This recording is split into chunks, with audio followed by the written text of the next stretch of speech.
Actually, I have a friend. So me and my wife, we lead a young adult small group on Tuesday nights. Nick goes there. Huh? I do have friends, believe it or not. Man, I'm gonna go cry now. So we lead a young adult small group, and so we've been doing that for the past year and a half, I think, something like that. And they're so one of my friends, Sarah, she's been coming since we started our young adult group, and so she always has great insights at our group. And so I was like, oh, you know, it would be great to have her come speak, because you guys hear from me all the time in like vocational ministries. Like, I'm a pastor, so you guys hear from me all the time, and sometimes we get other pastors that come in, and so it's kind of, you know, but I really like every so often getting people in that are not in a ministry vocational sense. They're like fully outside of that. What I mean by vocational ministry, meaning I get paid to do ministry and like, you know, do all this stuff. But Sarah's not in that. So she has a great outside perspective, because for the most part, most of you guys are not going to go into vocational ministry. And so I think it's good to kind of get a little mix up of voices and perspectives and things like that. And so I'm excited for my friend Sarah Coffman to come speak. So why don't you give it up for Sarah as she comes up, and she's going to talk tonight. It'll be a good time. So.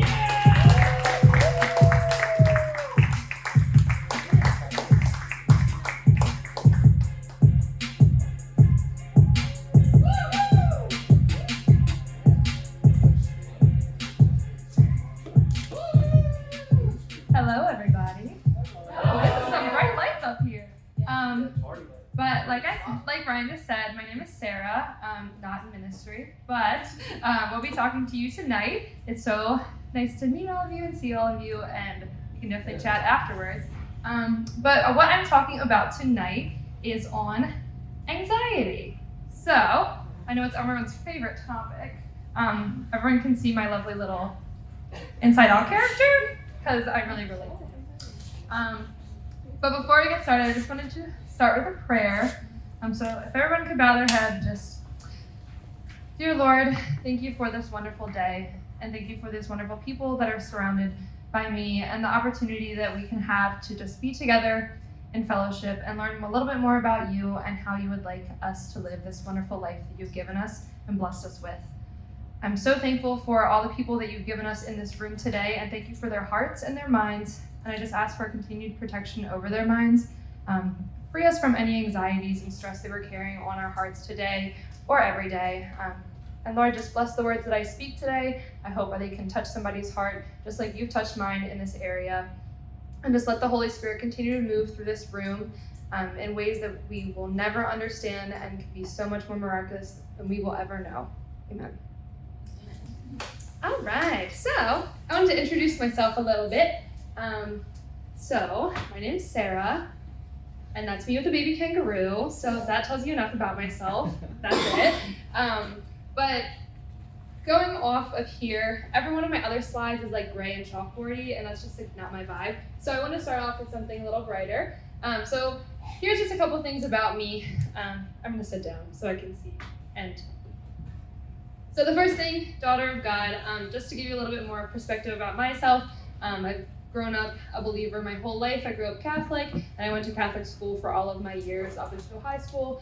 And then I started going to Central probably about like 2019, and then I went off to college, and I was back and forth. But really starting in 2023 was when I really dove into my faith journey. And it's been such a wonderful time. So I'm so excited that I made it to today to be able to share that with you. Another thing about me, so I'm not in ministry. I'm in school right now. I'm in grad school at Towson, and I'm studying occupational therapy. So if anybody knows what that means, that's an A+ for you, because nobody knows what that means. Oh, awesome, wonderful, A+. So like I said, like it's kind of like physical therapy, but it's occupation. Anything you do is an occupation of your day. So currently I'm in my clinical phase, and I will be in there for the next week and a half in an inpatient rehab for patients with spinal cord injury, and I absolutely love it. So that's just how I spend every day. The next thing about me is I'm planning a wedding. I'm getting married in July. Here's a picture of me and my fiance. His name's Chase. He also goes to the small group that Ryan and Sam leads. He's awesome. I actually met him at Beachmont, if anybody's familiar with Beachmont. We were little babies back then when we met, and now we're getting married. So that's also occupying my time. Flowers, that's just my favorite thing. I love daisies. They're awesome. They're such a vibe. Definitely different than all my other chalkboard things that I will discuss later. I'm a big sports girl. I grew up playing a lot of sports, but now I don't play as much anymore. But I love to watch any kind of sports. Volleyball I played basketball. If anyone's watching March Madness, it's very soon, so start your brackets. I also played pickleball, so if anybody else does that, hit me up. I love playing pickleball. I watch basketball, and I'm a big Baltimore girl, born and raised in Baltimore. I like the Ravens, like the Orioles, and I went to Maryland for my undergrad, so I'm a big Maryland sports girl all around. Yes, go Terps. And I'm a big adventure person, so here's just a couple pictures of me. That's me and my best friends from college when we went on our post-grad trip to, was a cruise, and that was us in Mexico. And that is a picture of me on top of what's called Boulder Field in the Poconos. So I'm a big adventure person. So that's how I kind of spend my time outside of all the other stuff that I'm doing in the other pictures. But yeah, that's just a little bit about me. I think you guys would like to know about me before I start talking at you. But yeah, so today I wanted to talk about anxiety. And to start off my topic, I wanted to show you what my laptop screen looks like. So like I said, I'm in school, so I use my laptop 24/7.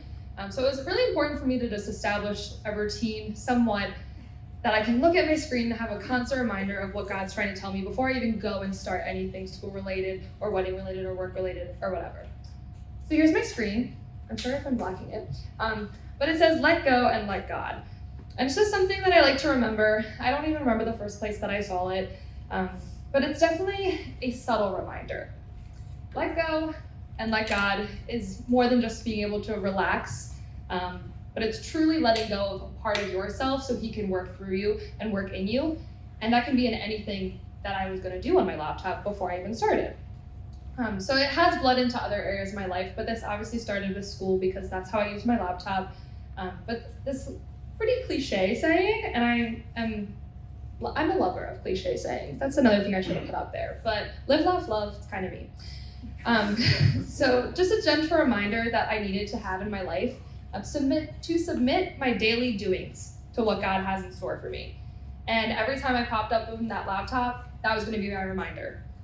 So that was something that I realized that God was always going to be there for me, and I didn't really think I needed a reminder to do that. But as I've come along and learned a little bit more about my personality, I'm very type A. So I think I needed God to really just put it in my face and say, let go, relax. I'm going to deal with what I need to deal with, and you're going to deal with what you need to deal with. And that's something that I've tried to carry on throughout my life. So that's kind of what inspired this talk today. But to kind of define what anxiety is, I know a lot of us probably have felt some sort of stress, some sort of anxiety before, but what's kind of the definition that we're going to focus on? So, being a healthcare person I would like to go to the World Health Organization to see what it would be about. So for stress, I'm also going to stand up. So for stress, it's a state of worry or mental tension caused by a difficult situation. It's a natural human response that prompts us to address challenges and threats in our lives. The key part about stress is that everyone experiences it. It's not something that you're going to be out of. There's just stressful things that come up all the time in our lives, and it's not fun whatsoever, but it's just a part of how we're living our lives. And also, to give you a little context about myself, I question a lot of things. I like to know answers. I like to ask the questions and be curious. So I'm asking all of you guys, have you ever thought about why we all experience stress? Because we all experience it. It's very natural. It's something that we all have. But to be able to be why do we have this feeling?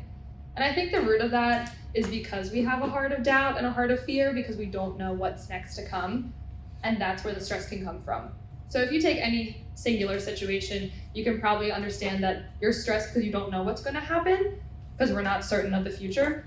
So that's where we really need to rely on God during any kind of period of stress that we're facing. And stress comes in different levels. Stress comes in different times of our life. It's maybe higher or lower. And stress comes in different areas of our life. So for me, That could be school, that could be planning a wedding. It could be so much different for what you guys are going through. I don't know what's on your hearts, but stress can come in various shapes and sizes, I would say. But anxiety is a little bit different than stress. I know sometimes we use them interchangeably, but anxiety is just a bit deeper. So the World Health Organization defines anxiety as an intense and excessive fear and worry. It affects daily activities and relationships with others, and it's paired with physical, behavioral, and cognitive symptoms. So what does that really mean?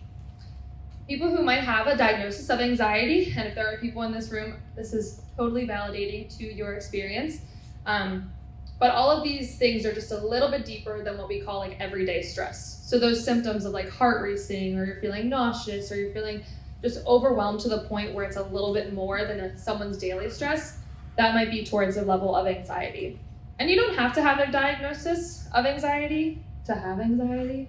But I just wanted to differentiate the two because there is a difference from like an everyday stress and something of anxiety.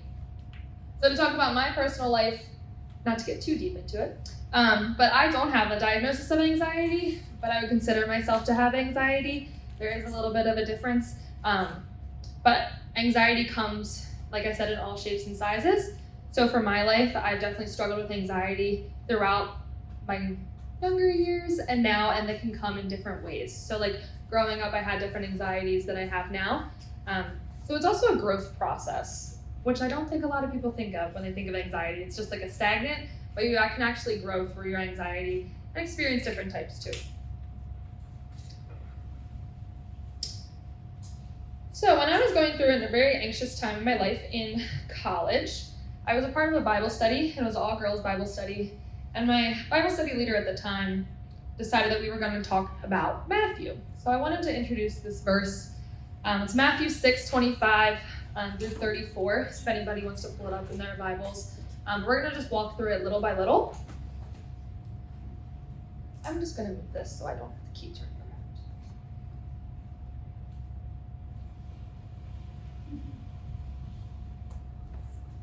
around. Okay. So Matthew 6:25 through 26. Therefore I tell you, do not be anxious about your life, what you will eat or what you will drink, nor about what you will put on. Is not life more than food, and the body more than clothing? Look at the birds of the air. They neither sow nor reap nor gather into barns, and yet your heavenly Father feeds them. Are you not of more value than they? So just to break this down a little bit and give you some more context, this is from the Sermon on the Mount that Jesus gave to his disciples and all those who were gathered around. And the Sermon on the Mount takes you through many different topics of how to live a life that Jesus wanted us to live, and how his will would be done in our life, and just like a overall like how to be a Christian guide kind of thing, to put it simply. So I really like this verse because I like the bluntness that Jesus gives to us. I like to say I like it. Doesn't mean I don't struggle with it, but Jesus can be blunt. In the first verse, he says, do not be anxious. And that's it. He doesn't say, don't be anxious on this point, but you can be anxious on this point. No, he just says, don't be anxious at all. No ifs, ands, buts, nothing. But that doesn't mean it's not difficult in our life to follow that. Like I said, I like to ask questions, and I'm like, why can't we be anxious? Why can't it be anything that we can deal with? Because it seems like this is something that we all deal with to a degree. But I'm like, okay, I read that. So God is like, okay, it's probably easy for like him not to be anxious. Like, why would like the Lord who's created heaven and the earth and every single one of us, like, what does he have to be anxious about? But then let's take a step back. Let's look at the life that Jesus lived, and there are so many more anxieties that he had to go through than any of us will ever have to go through. He had the greatest of hardships. And when we look at our own anxieties and the ones that he describes here, nothing compares to what we eat, what we drink, what we put on our bodies. None of that really matters compared to what Jesus had in store for his life. So it kind of is like a little heart check. Like, don't sweat the small stuff, like the food and the drinks and the energy drinks and whatever. It all doesn't really matter in the long run. But it's also easy for them to say, okay, I don't really get stressed about my food or whatever. But there are other anxieties that are a little bit deeper. So then we get to the second part of this verse in 26. Oh, can you go back really quick? Can you go back to 26? Thank you. So it gets to the end where it talks about the birds of the air and are you not more valuable than them? So this is just a little bit deeper. This is deeper than the food. This is deeper than the drinks. Humanity is what God created to be so wonderfully perfect because we are in his image and likeness that is above all other things of creation. So the birds, how deep he cares for the birds that just fly around and have no GPS system. He cares so deeply for the birds. Why would he not care more about us? The ones who created in his image and his likeness, he knelt down before all of creation to create us from Adam and Eve in the beautiful garden. We hold so much more value than that. So when we compare ourselves to something of so much less value, like a simple bird flying through the air, we have so much more worth than what he even cares for the birds to be. So moving on to 27 through 30. And which of you, by being anxious, can add a single hour to his span of life? And why are you anxious about clothing? Consider the lilies of the field, how they grow. They neither toil nor spin. Yet I tell you, even Solomon in all his glory was not arrayed like one of these. But if God so clothes the grass of the field, which today is alive and tomorrow is thrown into the oven, will he not much more clothe you, O you of little faith? Again, I just love how blunt Jesus is. He just says it in verse 27. And I just love that nothing at all will be added to your life from anxiety. Not a single thing. He is specifically not a single hour of your life. It actually will reduce it. There's been so many studies out there that the amount of anxiety or stress that someone deals with, it takes hours off of our life. It takes away brain cells. It takes away all the extra things that are going on. It makes our life more little. And it's just so clear how Jesus feels about that. So there's not really anything to argue with. And it's really hard to accept that. But I just love how blunt he is with that. I actually have a sign hanging in my room that I bought in Canada, because I'm an adventure girl. It says, every minute that you spend worrying, you lose 60 seconds of happiness. I'm just going to read it again, because that was good. I want some more. Every minute that you spend worrying, you lose 60 seconds of happiness. And that's pretty, all together now. So in verse 27, I feel like that's pretty much what Jesus is saying. We will add nothing, not even a single hour to our life, the more anxious that we are. And then later in this verse, Jesus again reaffirms patterns of if he cares for all of these other things, why doesn't he care for you? He obviously does care for you. So if he cares for the lilies, he cares for the grass that's going to die tomorrow. He cares for you so much more than all of that. But then at the end, he kind of calls us out. He says, "Oh, you of little faith."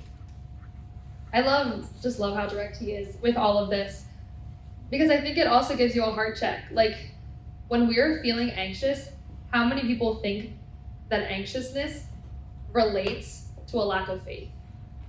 Because when I think of anxiousness, and I talk about that fear and that doubt that's in our heart, are we actively being faithless followers of the Lord when we're living in anxiousness? So do you think that when we are nervous, fearful, or doubting, that we're actively denying what the Lord has promised for our life and what the Lord is going to say and do and move in our life? If we're so preoccupied on what we're anxious about, are we really negating all the other things that he has already promised us? So to finish the verse, Matthew 6:31 through 34. Therefore, do not be anxious, saying, what shall we eat, or what shall we drink, or what shall we wear?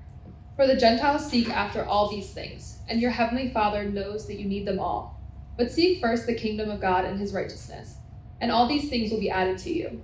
Therefore, do not be anxious about tomorrow, for tomorrow will be anxious for itself. Sufficient for the day is its own trouble. And I'm going to tell you once, and I'm going to tell you the third time, Jesus does not want us to be anxious. It's point blank. Do not be anxious. He wants us to not be anxious. Can't be more clear than that. He said it 2 times in the span of like 8 verses. He again mentions that all the little things, the eating, the drinking, the clothes, are not important compared to all the other things in life. But what I also like that Jesus does is he does not negate that those things are reasons to be anxious. He affirms that those are our needs, and he understands that those could be things that we're anxious about, but it's not necessary. So if everybody can just think about what they're anxious about or what they're going through right now, how many of those things, yes, Jesus sees those and he hears those and he knows they're on our heart, but how much do they really need to impact our lives? He's not negating our worries and our troubles and our anxieties, but instead God's using that and trying to remove that from our lives to bring us closer to his kingdom and our purpose within the things that we're anxious about. So laying in the presence of the Lord today, as tomorrow is not guaranteed. He ends this by saying, do not be anxious about tomorrow, for tomorrow will be anxious for itself. I don't know if anybody else has heard this, but has anybody heard worrying is suffering twice? So if you worry about today, you're just worrying in the present, and you're going to worry about tomorrow, you're doing double the work. We are not guaranteed tomorrow. We don't know what tomorrow is going to look like, so why be anxious about it? Very easy said than done. I understand.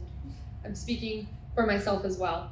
But I just love this verse so much because God is really being direct with us, and he's showing us his view on anxiety.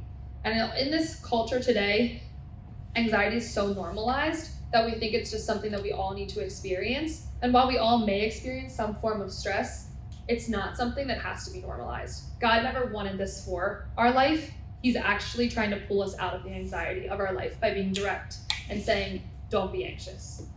And how can we really do that? Because I think it's very nice to read a verse and be like, okay, I'm just going to leave here today and not be anxious. Bye. It's not always that easy, but God can do so many miraculous things. And I just want to talk about moving forward, what he's done in my life and what he could possibly do in your life too, if we believe that he can be the healer of that anxiety. So to talk a bit about my testimony of how he's worked in my life in this area. Like I said, I'm in school right now. I'm in grad school, full-time grad student. So stress is a big part of my life. I understand. So this past fall, my professor gave us all an assignment, and we had to identify one area of our life that we wanted to improve on. And I thought it was something related to school and something related to like my grades or how I'm going to be a professional one day. But instead I was like, I'm really stressed and I don't want to be stressed anymore. And I had like write out goals for my professor and be like, this is how I will not be stressed anymore. Very silly. But I just knew in my life there were so many things that are coming up. And the fall was my last bit of the school semester before I went into my full-time clinicals. So this is my first time having a full-time job in an area that I needed to pass. If I wasn't going to pass, I don't move on, I don't take my boards, yada, yada, yada. See where the anxiety comes from. So I was getting stressed about my upcoming clinicals, and I realized that this was an area that I wanted to really nail down before I move on to the next chapter of my life. So I wrote some personal goals about anxiety, but just like, I don't know if any of your teachers will say this to you, but goals should be measurable. There should be a reason and a way to measure that you're making progress or building success rather than just saying, okay, maybe I met them. So to achieve my goal, I decided that I was going to just lean into what the Lord had for my life.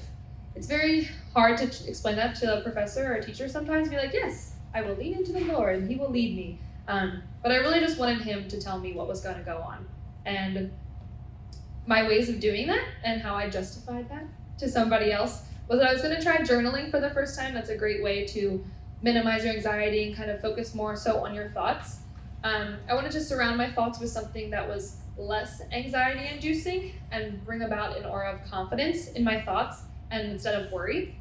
And I wanted to increase the amount of time I listened to worship music to continue to surround my thoughts in even a passive way to see how God's working in my life and see what he has for me through music.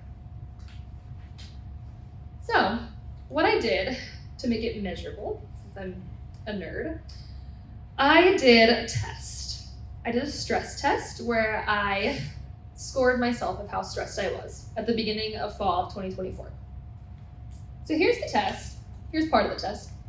I'm going to read you the couple questions. You guys can think to yourself about how you would score yourself. The scoring is a little different. I didn't include it because there's some weird stuff that's going on. But if you look this up online, perceived stress test, it comes up, it's only 10 questions and it's very easy to score. But it asks you how often you've been upset because of something, and then it's like on what's called a Likert scale, so like if it's all the time, sometimes not at all. So in the last month, how often have you felt you were unable to control the important things in your life? How often you felt nervous or stressed?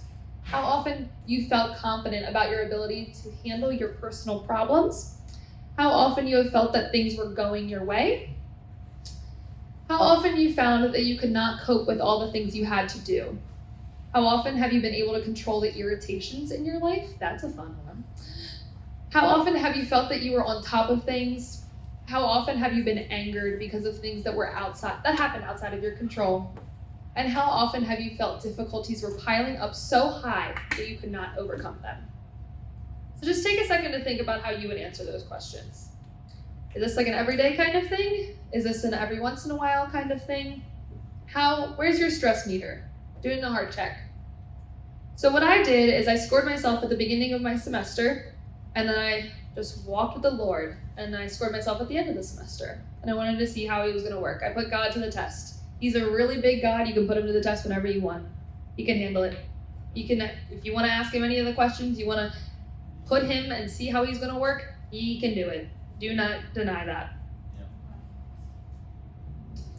So what I did, and I heard God continue to tell me that maybe I should start praying. That was a good idea. Start praying to God. That would be a wonderful way to get me out of my anxiety. So I went to First Wednesday prayer. And I decided that I had a lot on my heart. So I was going to go to First Wednesday prayer and write it down. That was going to be step 1 of my journal that I had agreed to my professor that I would do. Can everybody see it if I turn over here? So here's my chalkboard. You're like catching the nerd vibe. I brought a chalkboard to my first ever rhythm. That's fun. So what I did, I went to First Wednesday prayer and we did our worship and I just sat down with my book. And I just started writing down all the things I was anxious about. And I'm like, okay, hold on, God. Let's compartmentalize our life before I make this long list. So my main worry at the time was my clinical experience. So for my program, I have 2 12-week clinicals, and that's pretty determining of how you're going to do. If you don't pass, you can't move on, and it's a great way to potentially get a job one day. So these clinicals have a lot of importance, mainly the best part and the hardest part of the program. Hello. Hey now. I'm on it. We'll take it up here. So I wrote down in my journal, clinic, and I came to mind how I was feeling leading up to my clinicals. At this time, we were going to find out in a couple weeks where we would be placed at our clinicals, and I was anxious. So I started writing down all the things about how I was feeling about my upcoming clinical. And then I decided, let's see what God's going to say to me about this. What has God already told me about these clinicals that I haven't even started considering? So,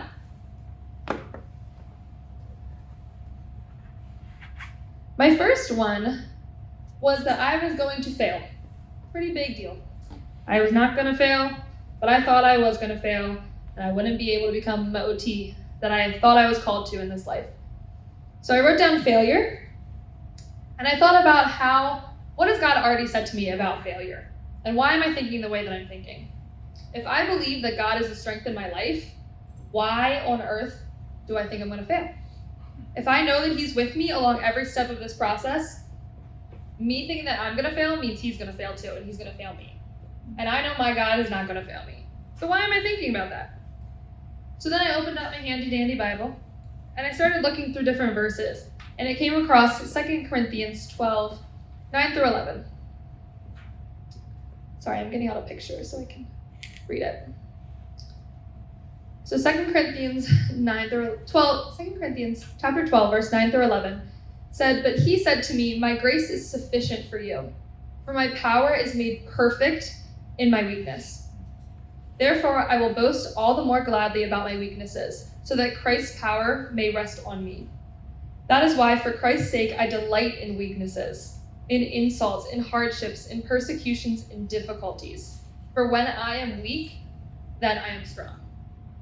This is what God has promised us. In his beloved word that he has given to us that lives fully in our life, this is his promise. So why on earth am I feeling failure? So, if you can imagine, I took my pen, I crossed it out. I didn't need to see it anymore. It more so looked like this. Almost made a hole in the paper. I didn't need to see it anymore. God didn't have that promise for my life, so I wanted it away from my life. So I didn't think I had to fail anymore. I was feeling a little bit better. So I started writing down all the more things that I was feeling on one side. And I realized that every single thing that I felt had a negative connotation, a negative feeling towards that. So I came across being unqualified.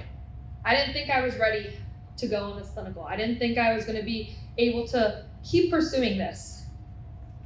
Sorry, I'm pulling up the next verse. But then again, I questioned, why am I thinking this way? What has God already promised in my life to make me not think this way? If God has been with me through every other semester, why do I think this semester is going to be any different? Why do I think that he is not qualifying me to do my purpose that he has called me to in this life? So, Deuteronomy 31:8 says, "The Lord himself goes before you and will be with you. He will never leave you nor forsake you. Do not be afraid. Do not be discouraged." So whatever the outcome of my clinical experience was going to be, God was going to be right there with me through it. It didn't matter whether I thought I was a failure, whether I thought I was unqualified, he was going to be there with me. And he does not leave us nor forsake us in any single experience that we're going through. So maybe you're not going on to your first clinicals. You're probably not. But consider how that might be in your life. He's not going to leave you, whatever your next step or whatever your next journey is going to be. He's not going to leave you. So I can assume, what am I doing? Get that out of here. My next thought was, maybe whatever outcome of my clinical experience was going to be, maybe I didn't want it. I thought whatever they were going to give me wasn't going to be what I wanted. And then I had a little heart check again. And why does it matter what I want? I was wanting what I wanted in my life, my selfish desires, what I thought was going to be best for my life. And I really thought if it wasn't going to be that, I was going to be a failure. I wasn't going to be qualified for something that I didn't want. So I was nervous. I was anxious that I was going to get a placement that I didn't like, or I wasn't going to be good enough for. But then I read in Jeremiah 29:11, we all know it. "For I know the plans I have for you, declares the Lord. Plans to prosper you and not to harm you. Plans to give you hope and a future." See, for me, I put so much weight on these clinicals that I would not have a future if I didn't get the place that I wanted. I would not become an OT. I would not do anything if I wasn't given the exact right thing that I wanted. But God has a bigger plan for me. God already has aligned the steps that I need to take in my life. I just need to let the wave ride it out. I didn't have to be anxious about where I was going to go. He already knew where I was going to go. And I just needed to lean into that. And I needed to let go and let God. I promise only 2 more. So then I just had this overall feeling of anxiety, of the unknown, of what was to come in my life, and what the next 6 months were going to look like across my 2 clinicals. I was so anxious to the point where I spent the whole time at First Wednesday Prayer just writing all about it and talking about it to people and surrounding myself with people who were also anxious, which just bubbled it up even more. So I wanted to go back and see, what has God promised for this life? Because it wasn't anxiety, and I was living in a life that he didn't promise for me. So 2 Timothy 1:7 reads, "For the Spirit God gave us does not make us timid, but gives us power, love, and self-discipline." I don't know about you, I just don't think I can feel powerful and anxious at the same time. I feel weak when I'm anxious, I feel scared, I feel little, but God has given us the power already. From the beginning of time, but for the beginning of your life, he has already given you the power to overcome. And that's something we just need to live into.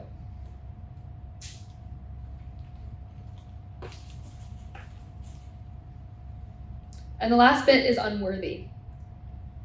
This one I really struggled with because I think worth is a little bit deeper than all the other things that I talked about. Having an idea of how you are in yourself and what were you created to be.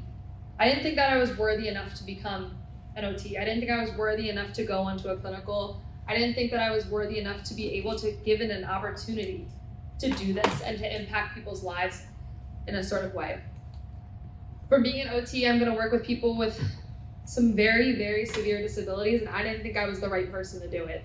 And I didn't think maybe this whole time I was led the wrong way and I had a calling that I didn't really think was true. So I felt really unworthy in that. But Psalm 139, 13 through 14 says, "For you were created, my inmost being. You knit me together in my mother's womb. Your works are wonderful. I know that full well. I praise you because I am fearfully and wonderfully made."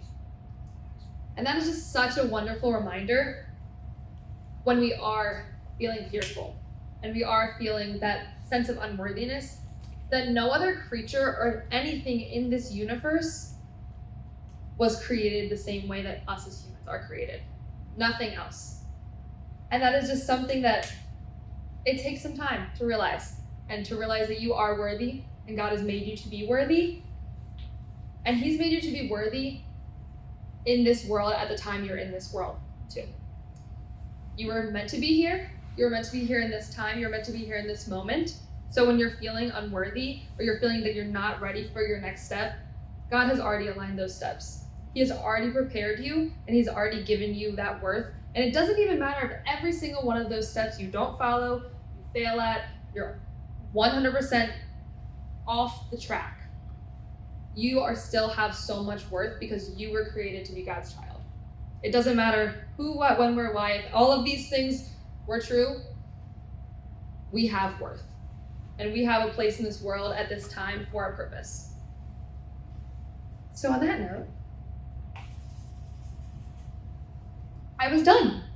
I was tired of feeling those feelings. And I just let God work through that. And if you look, all of the things on the one side are crossed out, and all of the things on the other side, I started to circle. I didn't circle on this board. But this is how I spent a Wednesday night. I was just ready to let God work and let His promises be what was in my mind and what was in my journal. So then I went back to my professor and I said, look, they're all gone. The falsities, the stressors, they're gone. I already scratched them out. They're still in my book because I wanted to look back and see how much I scratched them out. But they're all gone. And I felt so much peace after that, because not only can we just eliminate that from our lives and like out of sight, out of mind, but taking the pen and saying, no, I'm going to listen to what God has promised for my life, and that's what I'm going to run with. I'm not going to run with the falsities and the lies that the devil tries to tell me and the anxieties he's causing in my heart. I'm not going to do it anymore. I put my foot down, or my pen, whichever. I put it down and I said, no more.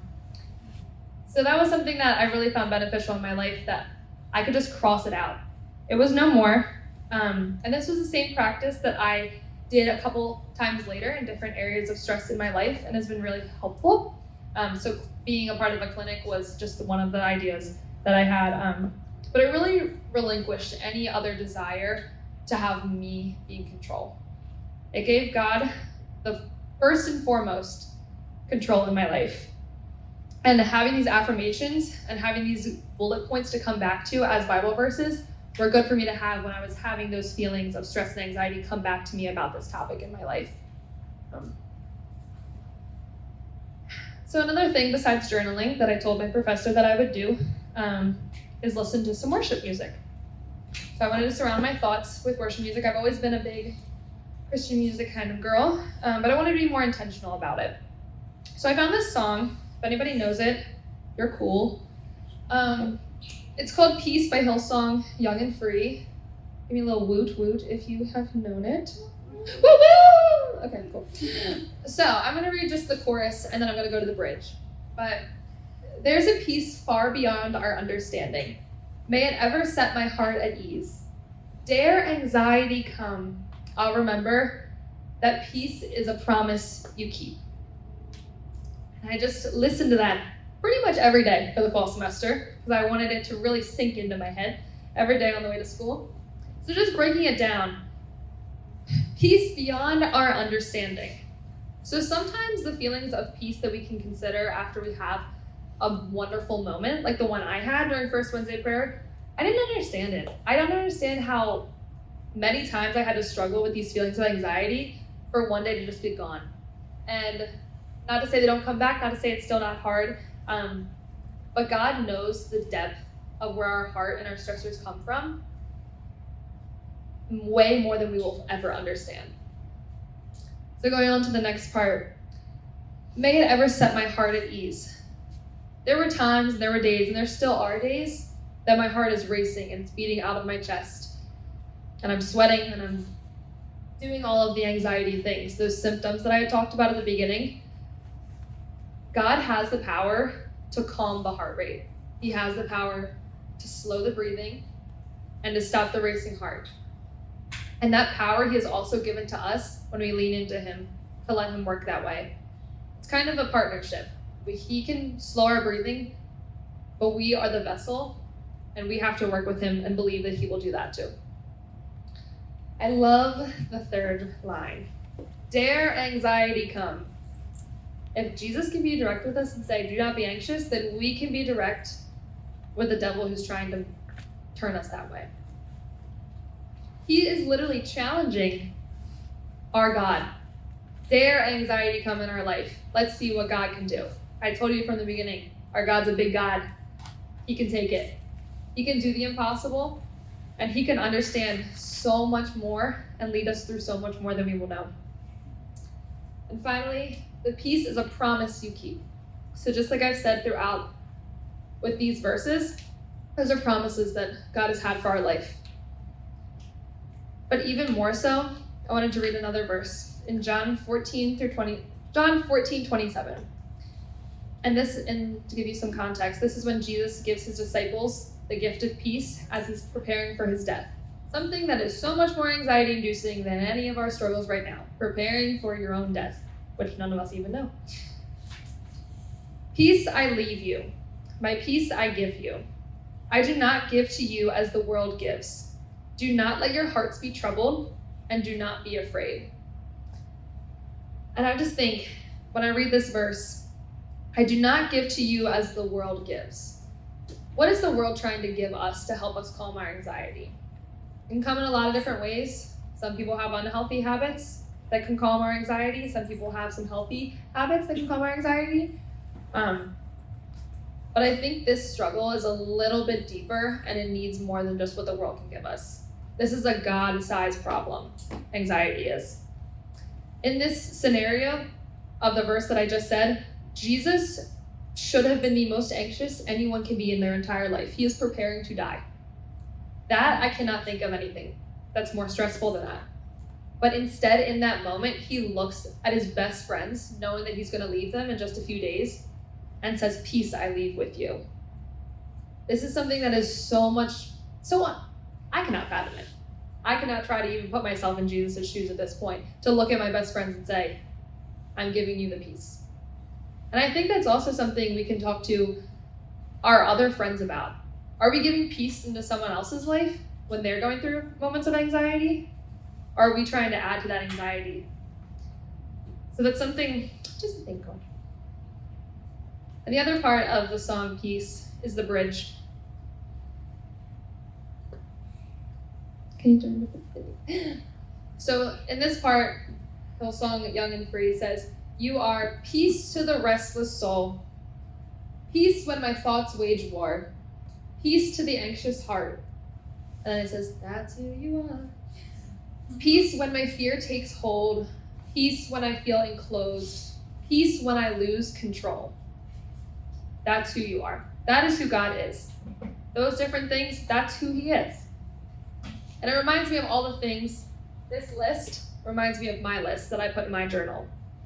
When I was feeling restless, when my thoughts were waging war against me, I started to question, like I told you I like to do with everything. So just think for yourself in your own minds, When do you feel most restless? And do you think that God can overcome that restlessness?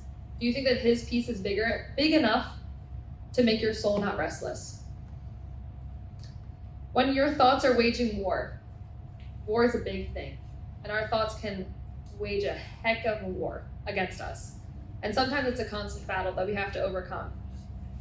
But are you believing that God is the peace that can overcome that? That he is the promise in that?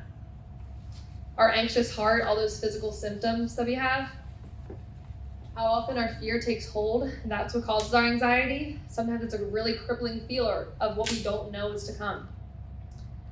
When we're feeling enclosed or trapped by stress or anxiety and something that we might not be able to escape, are we believing that God can be the peace to overcome that?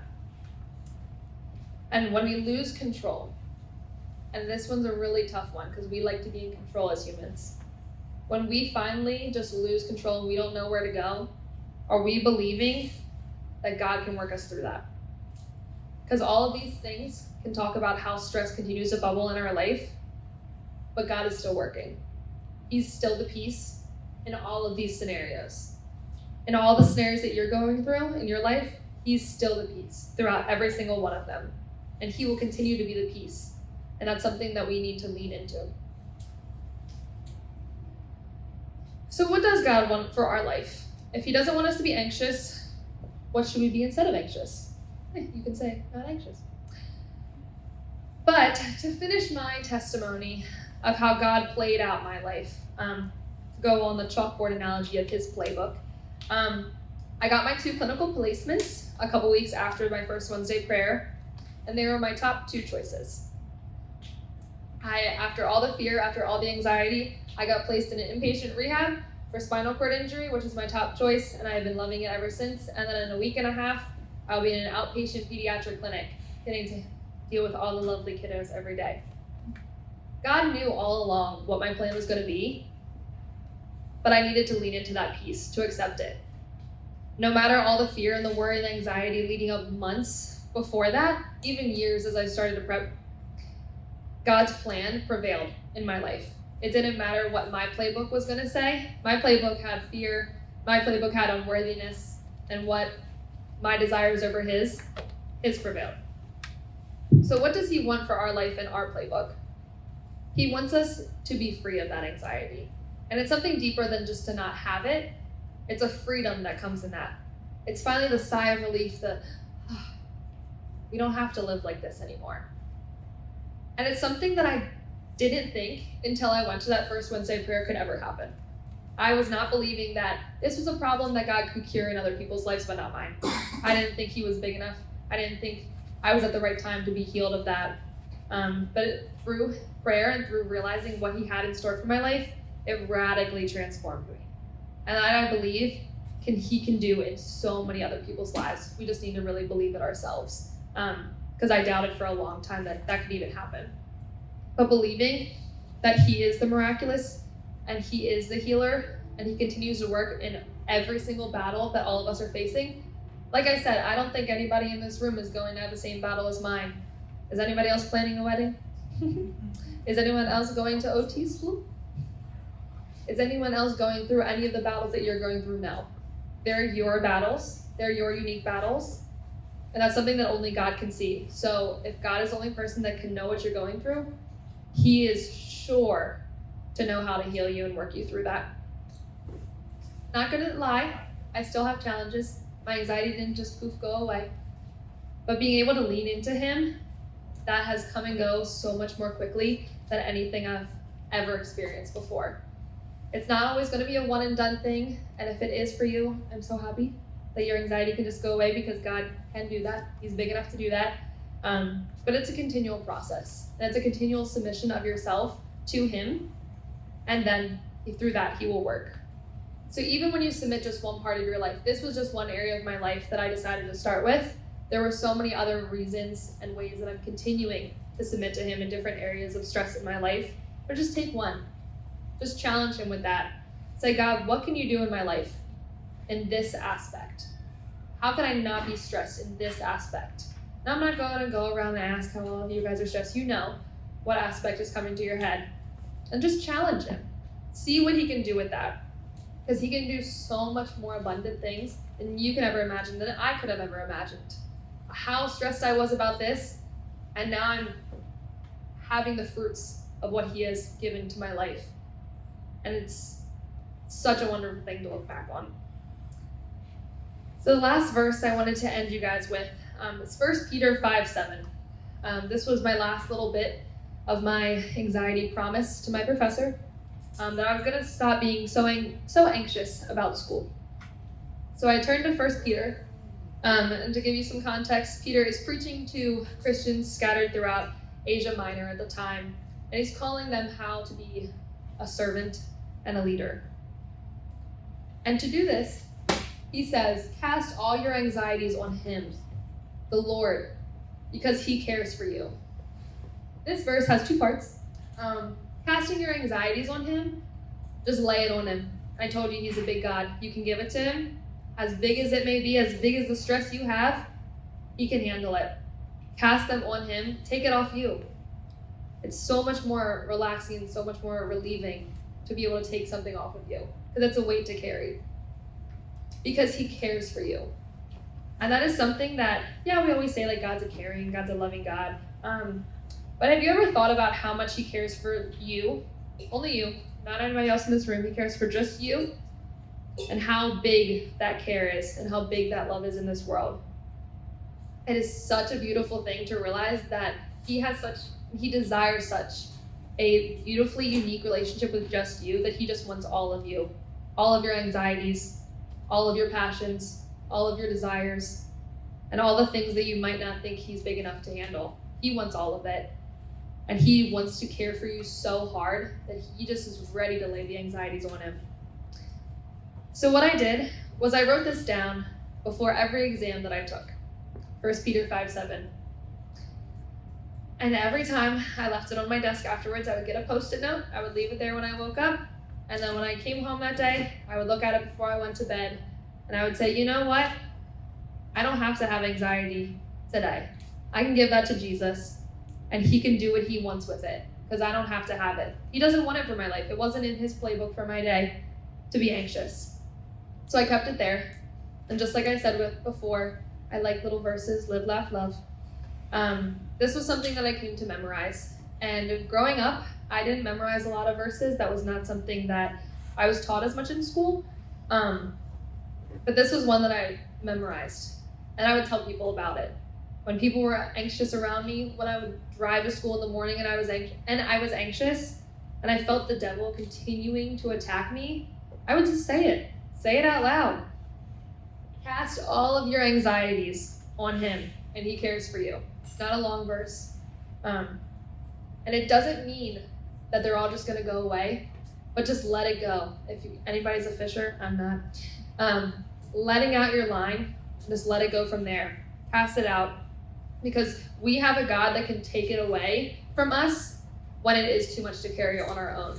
And it is something that no matter how big or small your stress is, say you're stressed about waking up tomorrow, that's pretty big stress, but say you're just stressed about how your friend is going to like your shoes. Any and all anxieties, you can give it to him. Because God cares about us so much. Going back to Matthew that we had just talked about, he cares about us more than the lilies. He cares about us more than the birds. He cares about us more than anything else in creation. He cares about us as his beautiful sons and daughters. He cares about us so much that he doesn't want anxiety to just harden our hearts and turn us away from him. But instead, he wants us to give that to him so we can feel less and we can turn ourselves more to him. He is so big, and he can take it all if we just give it to him. So to close out tonight, I wanted to keep it simple. Let's go back to my laptop. Let go and let God. I'm telling you, the cliche is a cliche for a reason, but it's so true. When you let go of anything that you're dealing with right now, and maybe it's not anxiety, maybe it's something that's just in your heart, maybe it's something that's going on outside of you, maybe it's something that's going on with a friend, maybe it's an addiction that you're struggling with, let it go. Just let it go. It's very hard. I'm saying it like it's easy. But just let it go and let God work as he wants to work in our lives.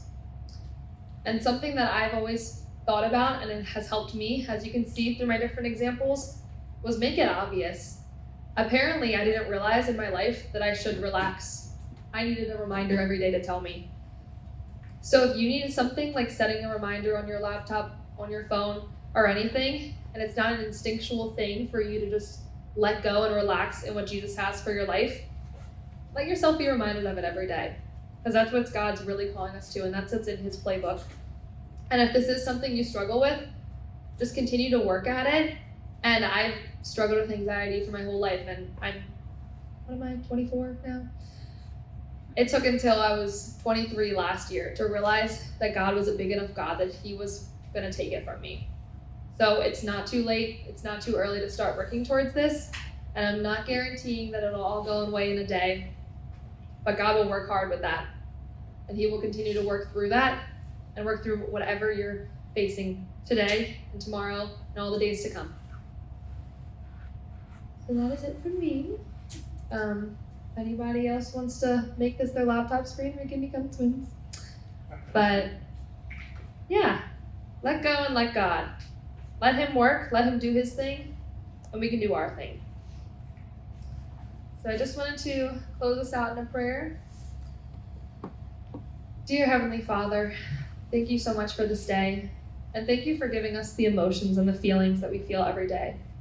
Thank you for giving us the challenges and the hardships, and help us to realize that those things are meant to be given to you. We weren't meant to do this life alone. We were meant to do it in friendship with you and friendship with others. Help us to be a light to one another when they're facing moments of anxiety, and help us turn others as well as ourselves back to you, Lord, because you can overcome whatever we are facing today. And maybe it won't happen today, maybe it won't happen tomorrow, but have our hearts just believe that you are the overcomer, and that we'll have breakthrough in our life if we just rely on you and the promises that you have made through us every single time throughout the Bible. Help us continue to turn to you in whatever we are facing, and realize how big of a God you are, that you can take whatever we have in our hands and just we can offer that up to you and place it on our own altar as an offering to you, and that we may continue to fall in your wonderful grace and mercy that you have in our lives to just take that away. Lord, I ask for your Spirit to just continue to work in all of the people in this room, in their hearts and in their minds, and just take away any anxieties or stressors that they're experiencing today and every day. And Lord, thank you for this opportunity to be with these people, and have a wonderful and safe rest of your week, and help us have a little bit more reliance on you in areas that we might not think that you can overcome.